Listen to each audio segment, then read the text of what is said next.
नमस्कार मेरे प्यारे साथियों, आज मैं आप लोगों के सामने श्रीमद् भागवत महापुराण का जो है वो अष्टम स्कंध आज प्रारंभ करने जा रही हूँ। और उस अष्टम स्कंध का प्रथमो अध्याय आज हम लोग देखेंगे और उस अध्याय का नाम है मनवंतरों का वर्णन।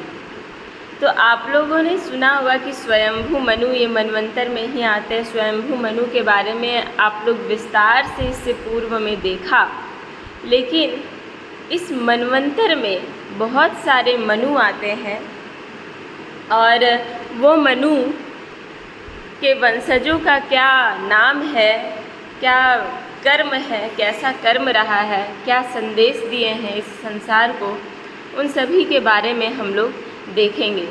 तो यहाँ पे जो है वो राजा परीक्षित कहते हैं क्या बोलते हैं, सुखदेव जी से कहते हैं, सुखदेव जी से पूछते हैं कि गुरुदेव, स्वयंभू मनु का वंश विस्तार से मैंने सुन लिया है आपसे। इससे पूर्व का जो भी अध्याय आपके सामने मैंने रखा है, उस पूरे अध्याय में स्वयंभू मनु के ही बारे में बताया जा रहा था, स्वयंभू मनु के वंश के ही बारे में विस्तार किया जा रहा था। इसी वंश में उनकी कन्याओं द्वारा मरीचि आदि प्रजापतियों ने अपनी वंश परंपरा चलाई थी। मरीचि आदि जो प्रजापति थे ना, वो इसी वंश के द्वारा जो है वो वंश परंपरा जो है वो चलाई थी। अब आप हमसे दूसरे मनुओं का वर्णन कीजिए। मनु एक नहीं हुए, मनु बहुत सारे हुए हैं। तो अब जो है मैं स्वयंभू मनु के बारे में सुन लिया हूँ विस्तार से, और उनके वंश परंपरा को भी देख लिया हूँ, उनकी पुत्रियों के आगे का वंश परंपरा भी हमने सुन लिया है आपसे। अब आप मुझे जो है वो अपनी जो अन्य मनु है ना, अन्य मनुओं का वर्णन कीजिए, अन्य मनुओं के वंश परंपरा का वर्णन कीजिए, ये कह रहे हैं परीक्षित। देखिए, जो छात्र होते हैं ना, या जो विद्वान होते हैं, वो सदैव उनको ना मतलब कि ये प्रयत्न करना चाहिए कि हमारे भीतर जो है वो जिज्ञासा हो, क्योंकि जब तक जिज्ञासा आपके भीतर नहीं होगी ना, तब तक आप इस संसार को नहीं जान पाइएगा। इसलिए आप हमेशा ये चीज़ प्रयत्न कीजिए कि आपके भीतर जिज्ञासा नामक शब्द जो है वो सदैव रहे। आपको जिज्ञासा जो है वो परीक्षित में दिख रहा होगा। इस पूरे भागवत में हर टाइम प्रश्न किए जा रहे हैं। पूरा भागवत जो है वो उन्हीं के प्रश्नों से जो है वो पूरा फैला हुआ है, और पूरा अंत तक ये प्रश्न ही कर रहे हैं सुखदेव जी से, और सुखदेव जी उसका उत्तर देते हुए जा रहे हैं। तो अब इनको जो है वो दूसरे मनुओं के बारे में जानना है। फिर कहते हैं, ब्राह्मण ज्ञानी महात्मा जिस जिस मनवंतर में महामहिम भगवान के जिन जिन अवतारों और लीलाओं का वर्णन करते हैं, प्रत्येक युग में भगवान अवतार लिए हैं, उन अवतारों को और उनके लीलाओं का वर्णन करते हैं विद्वान लोग, उन्हें आप अवश्य सुनाइए। हम बड़ी श्रद्धा से उनका श्रवण करना चाहते हैं। सबसे पहला प्रश्न है कि स्वयंभू मनु के अतिरिक्त जो मनु हुए हैं उनके बारे में आप मुझे बताइए। और दूसरा इनका प्रश्न है कि अलग अलग युग में भगवान जो है वो अलग अलग अवतार लिए हैं, उनके अवतारों के लीला और गुणों का जो है वो आप बखान कीजिए। मैं सुनने के लिए बहुत लालायित हूँ और मैं इसे श्रद्धापूर्वक सुनूंगा, ऐसा राजा परीक्षित कह रहे हैं। फिर कह रहे हैं, भगवान विश्व भावन भगवान बीते हुए मनवंतरों में जो जो लीलाएं कर चुके हैं, वर्तमान मनवंतर में जो कर रहे हैं, और आगामी मनवंतरों में जो कुछ करेंगे, वह सब मुझे सुनाइए। मतलब वो हैं इस काल में, लेकिन उनको पास्ट और फ्यूचर दोनों के बारे में सुनना है।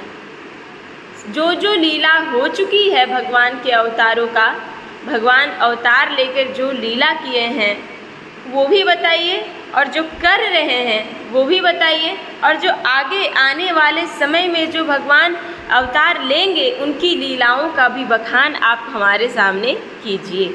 ऐसा जो है वो कह रहे हैं। अब जो है वो श्री सुखदेव जी की कथा प्रारंभ होगी। श्री सुखदेव जी इनके प्रश्नों का उत्तर देना शुरू करेंगे। अब इस कल्प में स्वयंभू आदि 6 मनवंतर बीत चुके हैं। इस कल्प में जो है वो स्वयंभू आदि 6 मनवंतर बीत चुके हैं। उनमें से पहले मनवंतर का मैंने वर्णन कर दिया है। उनमें से पहला जो मनवंतर था उसका वर्णन मैंने पूर्व के अध्याय में कर दिया है और आप लोगों के सामने भी मैंने रखा। उसी में देवता आदि की उत्पत्ति हुई थी। उसी में क्या हुआ था, पूर्व वाले मनवंतर जो प्रथम मनवंतर का इन्होंने वर्णन किया था, उसी में देवता आदि की उत्पत्ति हुई थी।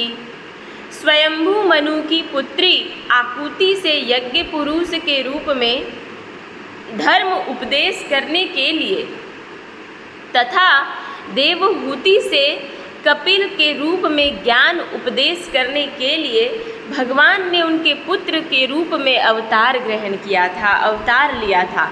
आपको मैं पूर्व के अध्याय में महर्षि कपिल जी के बारे में बहुत अच्छे से बताई थी कि उन्होंने किस प्रकार से क्या बोलते हैं, देवहूति के गर्भ से उत्पन्न हुआ, जन्म हुआ, उनका जन्म हुआ और वो किस प्रकार से पूरे संसार को सांख्य दर्शन का ज्ञान कराया। और वो वही सांख्य दर्शन में हम लोग 25 तत्वों के बारे में देखें। वो 25 तत्व किस प्रकार से उत्पन्न होता है और किस प्रकार से पुनः सृष्टि के अंतिम समय में किस प्रकार से पुनः उसी में विलीन हो जाता है, उसके बारे में हम लोग बहुत ही विस्तार से देखे थे। और कपिल मुनि ये सारा संदर्भ तब बताते हैं जब उनकी माता देवहूति को तत्व की ज्ञान की लालसा होती है, तब वो बताते हैं और अपनी माता को मुक्त करा देते हैं। इन सभी तत्वों के बारे में बताकर 25 तत्वों के बारे में चर्चा करके अपनी माँ को मुक्त करते हैं, मोक्ष प्राप्त करवाते हैं। तो इस प्रकार से आकुति, मनु की पुत्री आकुति थी, उनसे यज्ञ पुरुष के रूप में उत्पन्न हुए धर्म उपदेश करने के लिए, है ना। और दूसरा बार जो है वो देवहूति के गर्भ से उत्पन्न हुए ज्ञान का उपदेश करने के लिए। एक बार धर्म का उपदेश करने के लिए, दूसरा बार ज्ञान का उपदेश करने के लिए। मेरे प्यारे मित्रों, ये दोनों ही शब्द कहीं ना कहीं सामान्य है, समान है। ये दोनों ही शब्द अगर आप देखिएगा तो अंतिम में जाके एक ही प्रतीत होगा, लेकिन जो इसके अर्थ हैं वो थोड़ा भिन्न है, ठीक है ना। तो एक बार जब भगवान उत्पन्न हुए आकुति के गर्भ से, तभी वो धर्म का उपदेश किए, और दूसरे बार जब देवहूति के गर्भ से उत्पन्न हुए तभी वो ज्ञान का उपदेश इस पूरे संसार को किए थे। परीक्षित, भगवान कपिल का वर्णन मैं पहले ही 3 स्कंध में कर दिया हूँ। ऐसा कौन कह रहे हैं? ऐसा सुखदेव जी कह रहे हैं कि परीक्षित, तुमको मैं पहले ही भगवान कपिल का वर्णन कर दिया हूँ, 3 स्कंध में कर चुका हूँ। अब भगवान यज्ञ पुरुष ने आकुति के गर्भ से अवतार लेकर जो कुछ किया है, आकुति के गर्भ से उन्होंने अवतार लिया, आकुति के गर्भ से उन्होंने उत्पन्न हुआ, जन्म लिया। अब वो जन्म लेने के पश्चात उनकी जो भी गुण हैं, उनके जो भी कार्य हैं, उनके जो भी वो जो भी किए उस समय, उस मनवंतर में, उस कल्प में, उसके बारे में मैं वर्णन करता हूँ। ऐसा सुखदेव जी कह रहे हैं। फिर कहते हैं, परीक्षित, भगवान स्वयंभू मनु ने समस्त कामनाओं और भोगों से विरक्त होकर राज्य छोड़ दिया था। ये बात बिल्कुल सत्य है। जब आप विष्णु पुराण पढ़िएगा तो विष्णु पुराण में भी आपको ये सीन देखने के लिए मिलेगा कि स्वयंभू मनु गृहस्थ जीवन जीकर और राजा इत्यादि का कर्म करके, जो भी राजा का कर्तव्य रहता है, उन सभी चीज़ों का पालन करते हुए उन्होंने अंत में जो है वो कामनाओं और भोगों को ये करते हुए अंत में जो है वो विरक्त हो गए और विरक्त होने के पश्चात वो राज्य को भी छोड़ के चले गए। वे अपनी पत्नी शतरूपा के साथ तपस्या करने के लिए वन में चले गए। परीक्षित, उन्होंने सुनंदा नदी के तट पर पृथ्वी पर एक पैर से खड़े होकर 100 वर्ष तक घोर तपस्या किया था। कौन? तो जो मनु थे, स्वयंभू मनु थे, और जो उनकी पत्नी शतरूपा थी, ये लोग राजकाज छोड़कर विरक्त हो गए संसारिक जीवन से और एक सुनंदा नदी के तट पर जाके एक पैर में खड़े होकर ये जो है वो भगवान में ध्यान लगाने लग गए और एक पैर पे लगातार 100 वर्ष तक वो खड़े रहे। तपस्या करते समय वे प्रतिदिन इस प्रकार भगवान की स्तुति करते थे। एक पैर में खड़े होकर बिल्कुल जो है वो तपस्या में लीन हैं और भगवान की स्तुति दिन रात किए जा रहे हैं। और वो किस प्रकार से भगवान की स्तुति कर रहे हैं, चलिए हम सब भी सुनते हैं। कहते हैं वो, जिनकी चेतना के स्पर्श मात्र से यह विश्व चेतन हो जाता है।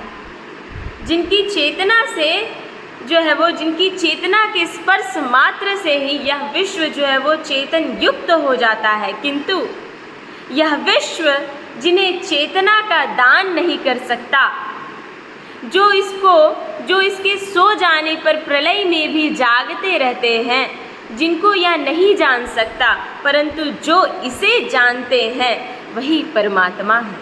देखिए कितना घुमा फिरा के बोला है ना। तो परमात्मा एकमात्र परमात्मा है जो हम सभी को चेतना से युक्त किया है। ठीक है, उन परमात्मा को जो है वो नहीं जान सकते हैं हम अपने नग्न आँखों से, बस उनको जो है वो हम महसूस कर सकते हैं, उनको अपने भीतर झांक सकते हैं। यह संपूर्ण विश्व और इस विश्व में रहने वाला समस्त चर अचर प्राणी सब उन परमात्मा से ही ओतप्रोत है। जो भी हम सभी कार्य कर रहे हैं ना, सब उनके अधीन में रहकर ही कार्य कर रहे हैं। ये बात बिल्कुल सत्य है। आप सोचते हैं कि आज के दिन में मैं ये कार्य को करूँगा, उनमें से 1-2 कार्य आप करते हैं, बाकी कार्य जो है आपके अनुसार से नहीं हो पाता है, क्योंकि वो परमात्मा की इच्छा है ही नहीं। समझ रहे ना। आप चाहते हैं कि मैं इस क्षेत्र में नौकरी करूँगा, इस क्षेत्र में व्यवसाय करूँगा, पर क्या हो पाता है क्या? बहुत मुश्किल होती है। होता है लेकिन बहुत मुश्किल होती है और कभी कभी नहीं भी होता है वो कार्य। तो जब नहीं होता है तो आप सोचिए कि परमात्मा ये कार्य को करने के लिए आपको नहीं चाहा है। हो सकता है आपके लिए कुछ बड़ी योजना उन्होंने तैयार कर रखी हो। ठीक है, तो इसलिए आप कभी भी भयभीत ना हो इस चीज़ को देखते हुए कि अरे ये हमारा कार्य तो हुआ ही नहीं, मैं क्या करूं, अब मैं इस कार्य के लिए योग्य नहीं हूं तो मैं क्या कर सकता हूं। इस प्रकार का आप कभी भी अपने मन में विषय को मत लाइए। हो सकता है आपके लिए परमात्मा कुछ विशेष कार्य के लिए आपको बना रखा है ना। इसलिए आप निरंतर बस प्रयास करते रहिए। वो भी देखते हैं ना ऊपर से कि जो व्यक्ति है वो कितना ध्यान लगा रहा है अपने कर्मों में, अपने कार्यों को निर्वहन करने में कितना मेहनत कर रहा है। समझ रहे हैं ना। तभी वो जो है वो उन कार्यों को वो सफल बनाने में मदद भी करते हैं। अब आप केवल बेड में सोए रहिएगा और सोते सोते आप ये सोचिएगा कि मैं ये कर लूँगा, मैं वो कर लूँगा, तो ये नहीं संभव है। आपको उसके लिए प्रयत्नशील होना पड़ेगा, आपको उसके लिए कार्य करना पड़ेगा दिन रात, तभी जाके वो आपकी सफलता कदम चूमेगी, है ना।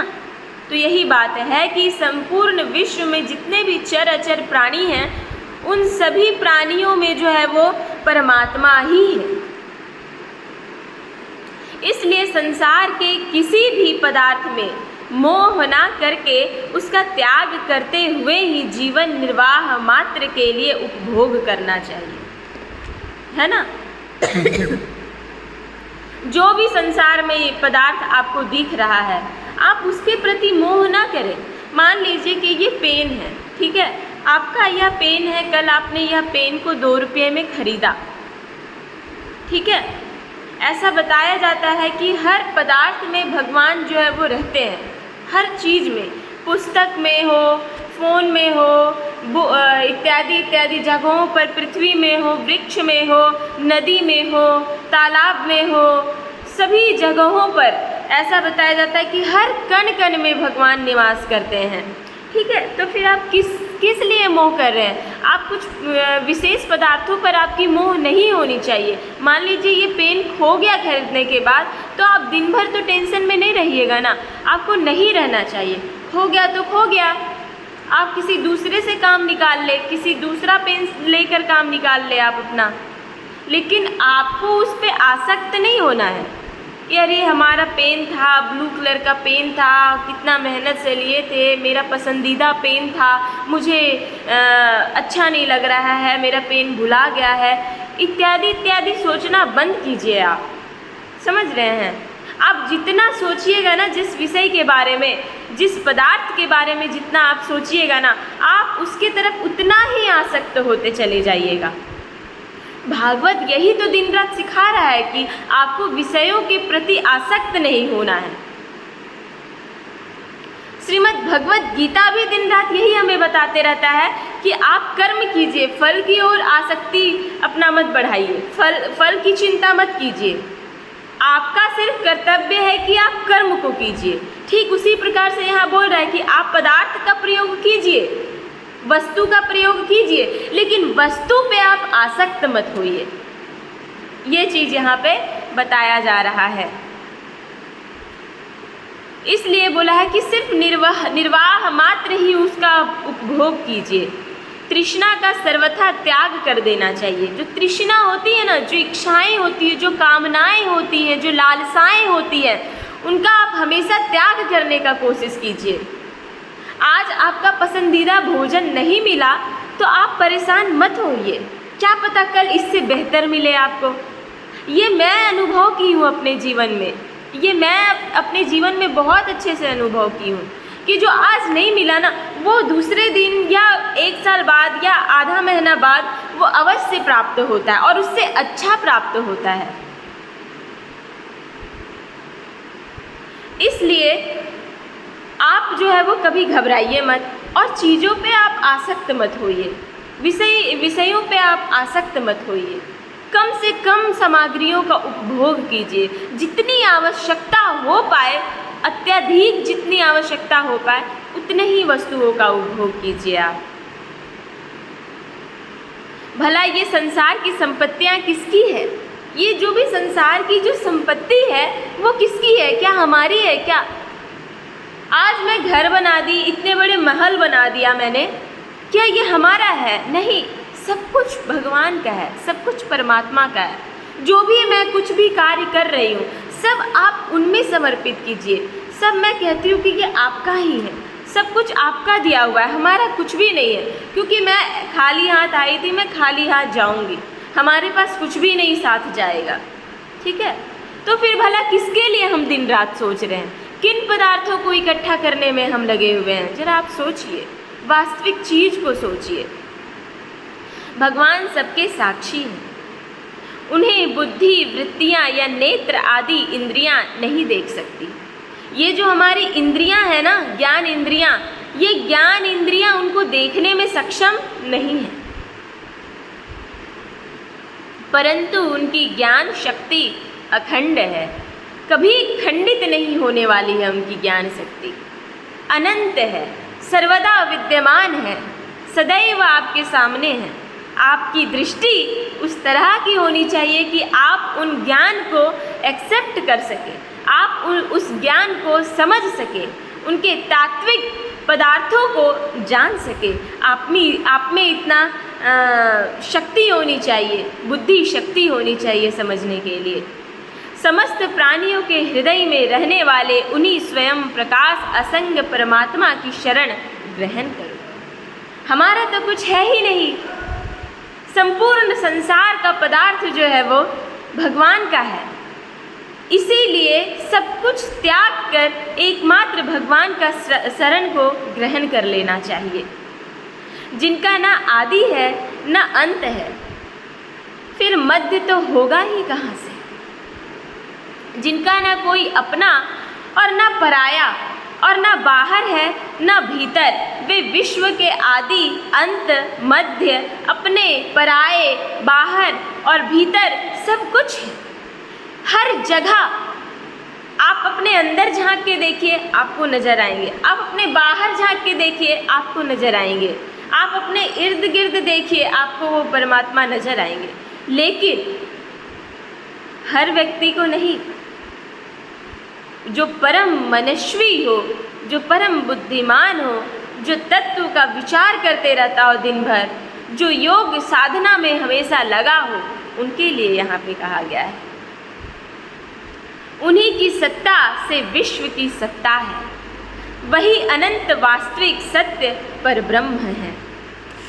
वही परमात्मा विश्व रूप है। उनके अनंत नाम हैं। वे सर्वशक्तिमान सत्य स्वयं प्रकाश अजन्मा और पुराण पुरुष हैं। वे अपनी माया शक्ति के द्वारा ही विश्व सृष्टि के जन्म आदि को स्वीकार कर लेते हैं और अपनी विद्या शक्ति के द्वारा उनका त्याग करके निष्क्रिय सत्य स्वरूप मात्र रहते हैं। इसी से ऋषि मुनि नैष्कर्म्य स्थित अर्थात ब्रह्म से एकत्व प्राप्त करने के लिए पहले कर्म योग का अनुष्ठान करते हैं। प्रायः कर्म करने वाला पुरुष ही अंत में निष्क्रिय होकर कर्मों से छुट्टी पा लेता है। यो तो सर्वशक्तिमान भगवान भी कर्म करते हैं, परंतु वे आत्मलाभ से पूर्ण काम होने के कारण उन कर्मों में आसक्त नहीं होते। मैंने कहा ना, हर जगह यही बात कही गई है कि आप जो कर्म कर रहे हैं ना, उन कर्मों में आप कभी भी आसक्त ना रहें। आप कर्म कर रहे हैं क्योंकि आपका कर्तव्य था। आप पढ़ाई कर रहे हैं क्योंकि आपका कर्तव्य है पढ़ना। आप जीवन में आए हैं, आपका जीवन का क्या उद्देश्य है उसको समझिए। आपका जीवन का सिर्फ ये उद्देश्य नहीं है कि खाना पीना, दूसरों से कर्ज लेना और बस मौज करना। ये आपका जीवन का उद्देश्य नहीं है। एक मनुष्य के जीवन का क्या उद्देश्य होना चाहिए, ये भागवत से सीखिए आप। तो यही बात है यहाँ पे कि आप कर्म को कीजिए पर उसमें अनासक्त मत होइए। भगवान ज्ञान स्वरूप है। भगवान जो है वो ज्ञान स्वरूप है। कोई आपसे पूछे कि ज्ञान क्या है, अरे आप साक्षात भगवान का अध्ययन कीजिए, वही ज्ञान है। इसलिए उनमें अहंकार का लेश भी नहीं है, क्योंकि ज्ञान है। और जिनके पास सत्य ज्ञान होता है ना, जो सत्य ज्ञान के प्रकाश से दिन रात ओत-प्रोत रहते हैं ना, उनको कभी भी अहंकार नहीं होता है। और जिनके पास तनिक ज्ञान रहता है ना, उनको बहुत लगता है कि मुझे बहुत कुछ पता है, लेकिन वास्तव में उन्हें कुछ भी पता नहीं रहता है। इसलिए आप उनको जानने की दिन रात चेष्टा कीजिए, दिन रात प्रयत्न कीजिए। जीवन का संपूर्ण समय उनको जानने में लग जाता है, फिर भी मनुष्य अंत तक उनको समझ नहीं पाता है। तो आप कैसे कह सकते हैं कि मैं 6 महीना पढ़ के मैं ज्ञान प्राप्त कर लिया? संभव नहीं है।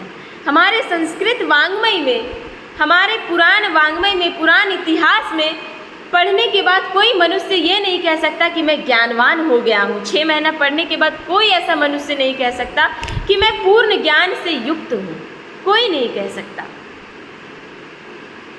क्योंकि उस तत्व को, उस परमात्मा को जानने में मनुष्य का संपूर्ण जीवन उसमें लग जाता है। लेकिन फिर भी मनुष्य जो है वो उस तत्व को सही से जान नहीं पाता है। यह कारण है। इसलिए आप निरंतर उनको जानने का प्रयास कीजिए, उन तत्वों को, उन सूक्ष्म तत्वों को जानने का प्रयास कीजिए। भगवान ज्ञान स्वरूप है, इसलिए उनमें अहंकार लेश भी नहीं है। वे सर्वथा परिपूर्ण हैं। हर चीज से वो युक्त हैं। तभी तो उनकी संपत्तियों का, तभी तो उनके पदार्थों को हम लोग प्रयोग कर रहे हैं। चाहे वो वृक्ष का कोई भी चीज़ हो, चाहे वो सूखा तना ही क्यों ना हो, चाहे वो हरा भरा पत्ता ही क्यों ना हो, चाहे उसका फल ही क्यों ना हो, उनके पूरे संपूर्ण अंगों को मनुष्य प्रयोग करता है। और वो किनका है? वो परमात्मा का है। इसलिए उन्हें किसी वस्तु की कामना नहीं है, क्योंकि वो सब चीज़ों से, सब वस्तुओं से वह युक्त हैं।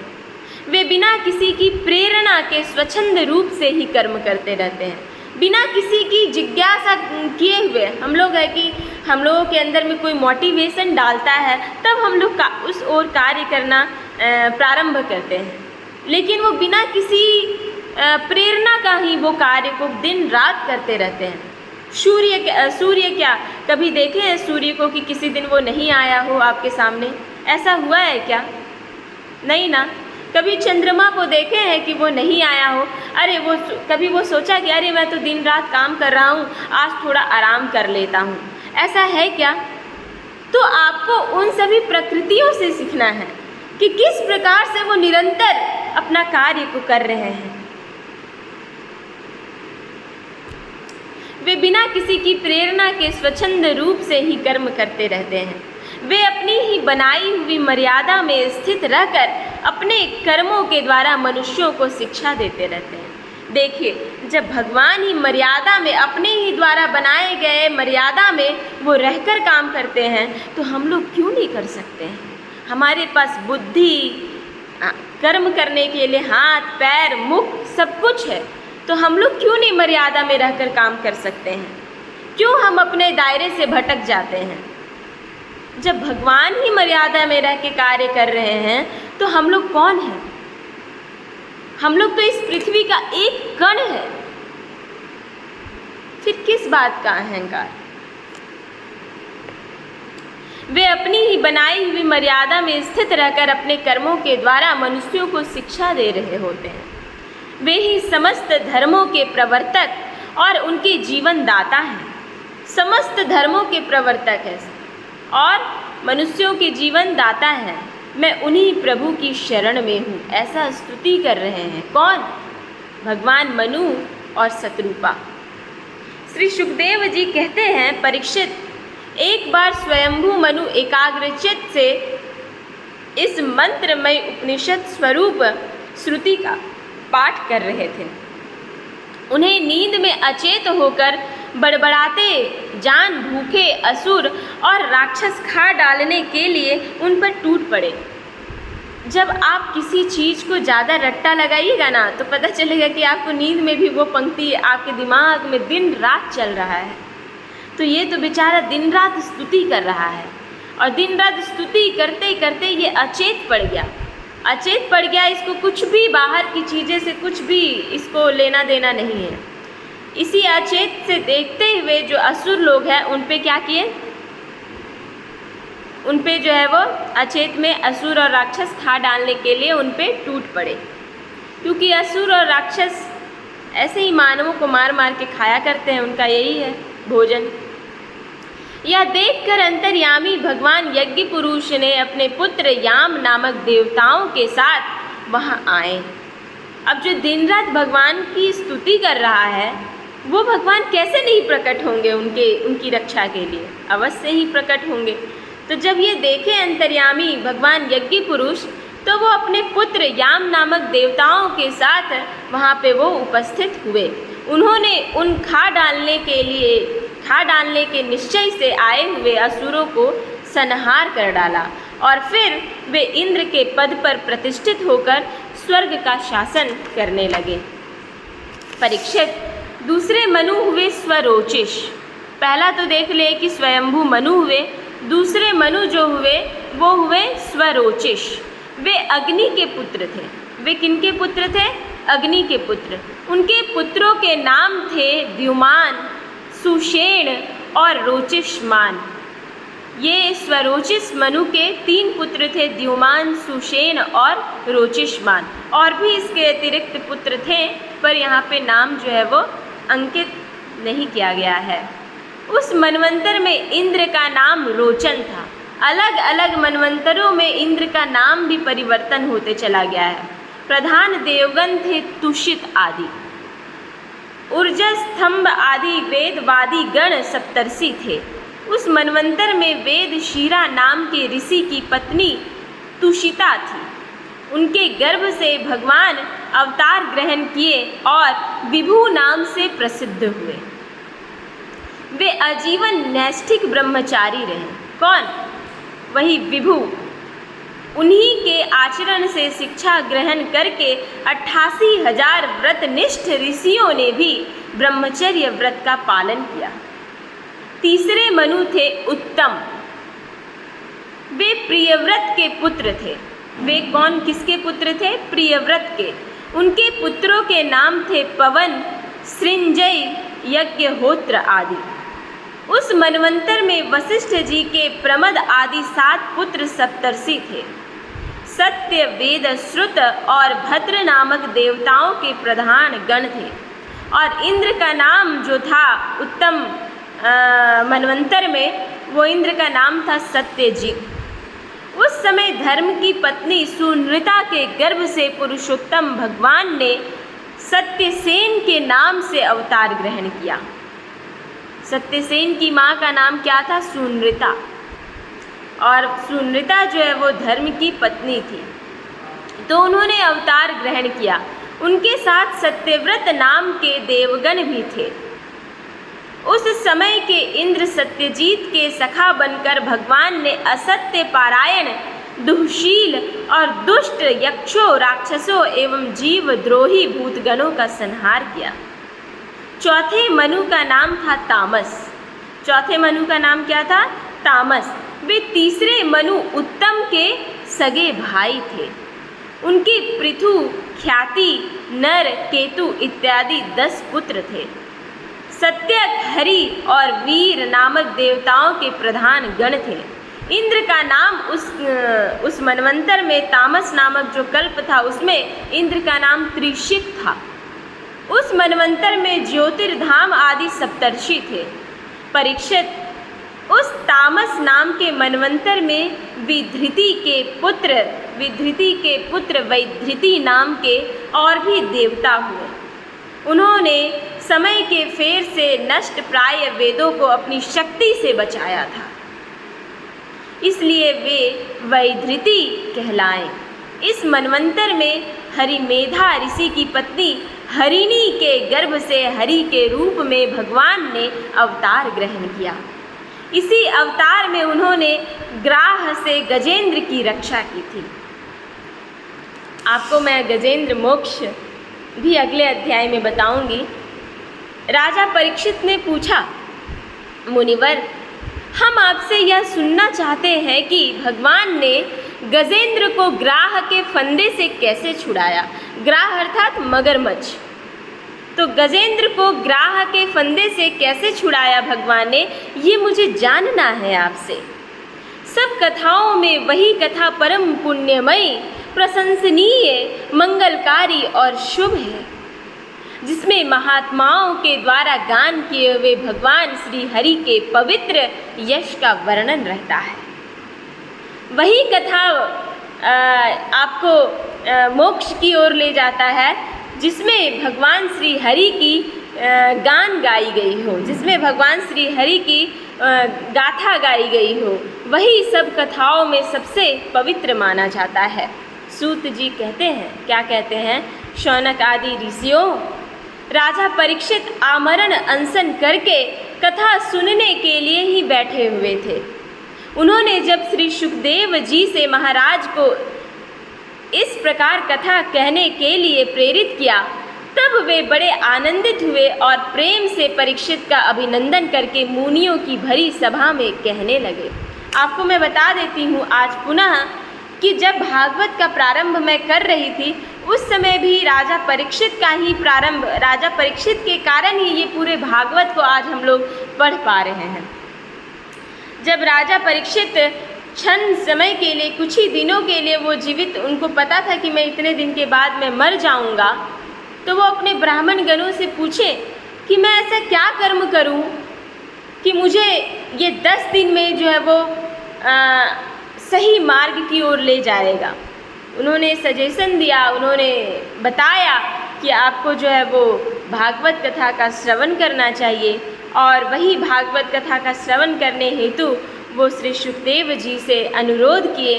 और आज हम लोग भी उनके माध्यम से राजा परीक्षित की जिज्ञासाओं के कारण आज हम लोग पूरे भागवत कथा का रसपान कर पा रहे हैं। नहीं तो हमारे सामने आज भागवत कथा शायद उपलब्ध भी ना होता। उनका ही देन है, उनका ही कारण है, जिसके वजह से, वही कारण है जिसके वजह से हम सब भागवत कथाओं को जान पा रहे हैं। तो इसलिए उनको भी बहुत बहुत धन्यवाद और बहुत बहुत मेरा प्रणाम कि उन्होंने इस संसार को एक मूल्यवान धन दिया है। सही मार्ग में मनुष्यों को कैसे चलना है, कैसा विचार रखना है, किधर प्रेरित होना है, किस ओर प्रेरित होना है, ये संसार क्या है, मिथ्या है या सत्य है, इन सभी के बारे में ज्ञान कराना भागवत का जो है वो परम लक्ष्य है। मैं तो यही समझती हूँ। आप लोग भी सुन रहे हैं, आपकी दृष्टिकोण कुछ भिन्न होगी हमसे। आप लोग भी ज़रूर बताइए कि आप लोग क्या क्या भागवत से सीखे हैं। मैं अधिक ना बोलते हुए भगवान श्री हरि को नमस्कार करती हूँ और अंत में मैं अपनी वाणी को विराम देती हूँ। और आप लोगों ने मुझे इतना धैर्य से सुना, उसके लिए बहुत बहुत धन्यवाद।